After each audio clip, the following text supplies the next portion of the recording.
তারা শাটডাউনের ঘোষণা দিয়েছিল।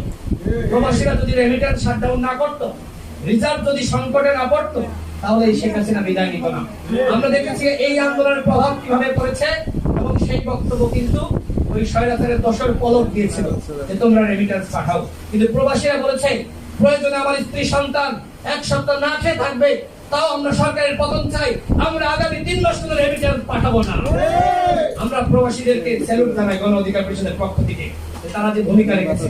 আমি বক্তব্য শেষ করব, সর্বশেষ যেটি বলতে চাই, এই দেশকে গড়তে হলে জাতীয় ঐক্য এবং সংহতির বিকল্প নাই। জাতীয় সরকার গঠন করার মাধ্যমে জাতীয় মুক্তি নিশ্চিত করতে হবে। ভেদাভেদ এবং হিংসা বিদ্বেষের রাজনীতি বাংলাদেশে প্রতিষ্ঠিত হতে দেওয়া যাবে না। আজকে দেখেন অমুক দল তমুক দলের সমালোচনা করছে, বিএনপি আমাদের সমালোচনা করছে বা আমাদের সমালোচনা করছে। এই সমালোচনার